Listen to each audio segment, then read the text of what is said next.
حضور کے حلیہ پر ام معبد سے لے کر کے حضرت ہند بن ابی حالہ تک ایک لمبا سلسلہ ہے اور طویل حدیثیں ہیں، لیکن یہ جو حدیث میں آپ کے سامنے بیان کرنے لگا ہوں یہ ہر شخص یاد کر سکتا ہے۔ صرف 3 باتیں آپ نے بیان فرمائیں۔ ابید، سفید رنگ تھا حضور کا، چٹے رنگ کے تھے، بالکل چونے کی طرح سفید نہیں تھے، بلکہ اس کے اندر سرخی کی آمیزش تھی۔ یہ حضور کی رنگت کا حسن ہے اور جمال ہے۔ اور دوسرا لفظ استعمال کیا ملیحن، کہ حضور کا حسن نمکین تھا۔ ایک ہوتا ہے میٹھا حسن، دیکھنے والا تڑپ جائے اور اس کی نظر نہ ٹھہر سکے، اور ایک ہوتا ہے حسن ملیح، دیکھنے والا دیکھے اور پھر دیکھتا ہی رہ جائے۔ خود فرمایا انا املہ و اخی یوسف اصبح، میں نمکین حسن والا ہوں اور میرے بھائی یوسف کا حسن میٹھا تھا۔ وہاں زنان مصر کی انگلیاں کٹ گئیں، اور یہاں معاملہ ایسا بظاہر نہیں ہوا، اس لیے کہ حضور کے جمال کے اوپر پردے رکھے گئے تھے۔ اگر وہ جلوہ کریں تو کون تماشائی ہو، اس لیے 70,000 بشریت کے پردے حضور کے جمال پر ڈالے گئے تھے۔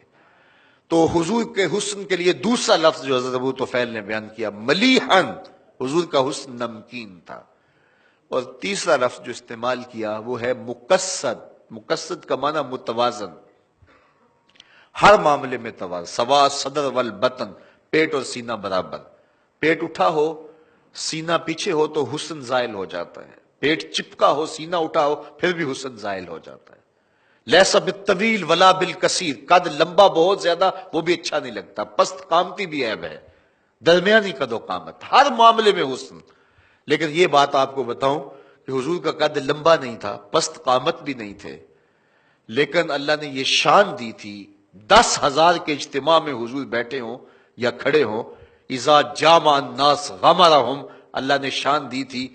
لمبے لمبے قد والے لوگ موجود ہوتے تھے، لیکن حضور تشریف لاتے تو حضور کے کندھے لوگوں کے سروں سے اونچے دکھائی دیتے۔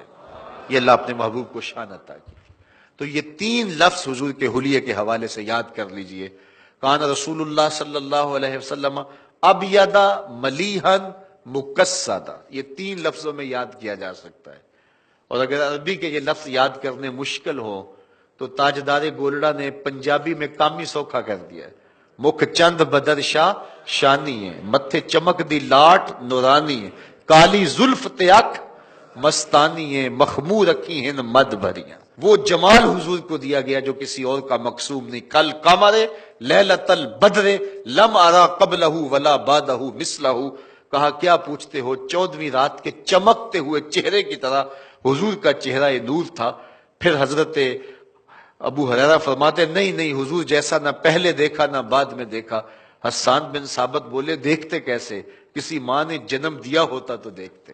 خدا نے اس سچائی پن چھڑیا جدے وچ محمد نو ٹالیا سی، حسینہ جمیلاں دا منہ موڑ دیتا، محمد بنا کے قلم توڑ دیتا۔ ثانی تو بڑی دور کی بات ہے، اس نبی کا تو سایہ بھی نہیں تھا، وہ اتنی بے مثل صورت، اللہ اکبر، مثل او در عالم مقام متصور نیست۔ اور اقبال نے کہا تھا روح مصطفیٰ ہے وہ آئینہ، کہ اب اس سا دوسرا آئینہ، نہ کسی کی بزم خیال میں نہ دکان آئینہ ساز میں۔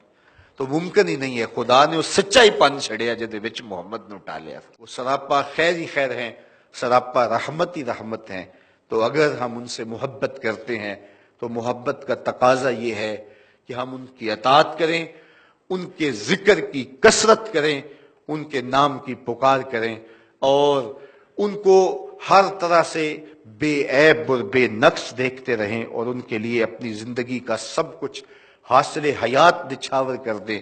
یہ تقاضا محبت ہے۔ اللہ جل شانہ ہمیں اس کی توفیق عطا فرمائے کہ ہم اپنی ساری زندگی حضور کے نام لگا دیں، جئیں تو حضور کے لیے، مریں تو حضور کے لیے۔ ایک تو ہی ہوتے ہیں میریاں آساں دا سہارا، 10 کنوں کراں جے تینوں نہ کراں یاد۔ زندگی کا سارا حسن ان کے نام سے، اور زندگی کا سارا جمال ان کے قدموں کی دھول ہے، اور اگر ان تک نہیں پہنچے تو پھر ہم نے کوئی سفر ہی طے نہیں کیا۔ اگر ہم منزل کی طرف بڑھنا چاہتے ہیں تو پھر انہی کے قدموں میں پہنچ جائیں۔ ہر راہ پہنچتی ہے تیری چاہ کے در پہ، ہر حرف تمنا تیرے قدموں کی صدا ہے۔ تو جو ان کے قدموں تک پہنچ گئے وہی سرمایہ زندگی پا گئے۔